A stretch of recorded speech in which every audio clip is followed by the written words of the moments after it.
Europe का पूरा आया हुआ है ग्रुप। तो वो जिस तरफ हम जाते हैं, हमारे चूँकि एन पीछे है, इसलिए वो सारा रास्ता रोक लेते हैं, सारे का सारा रास्ता ब्लॉक हो जाता है।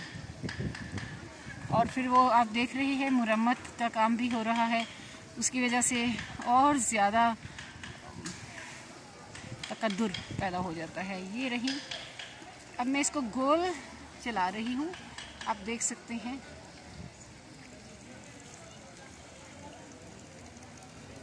ये सामने म्यूज़ियम है, महफिल समा और इनका जो खाना बनाया जाता था दरवेशों का।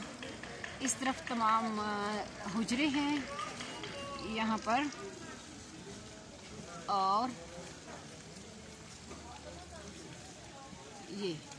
ये पूरे का पूरा बरामदे की सूरत है, एल शेप में। आप देख सकते हैं एक एल की सूरत में है ये। और इस तरफ वो चल रहे हैं, इनके हुजरे चल रहे हैं ये।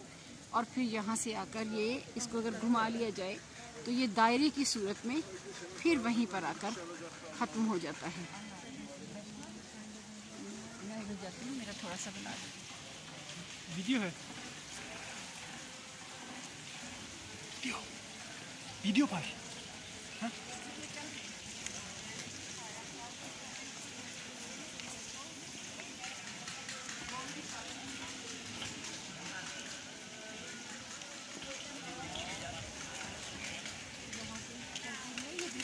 दायरे की सूरत में आप अगर इसको गोल घुमाकर देखें, बर्ड्स आई व्यू की तरफ दिखाई देता है।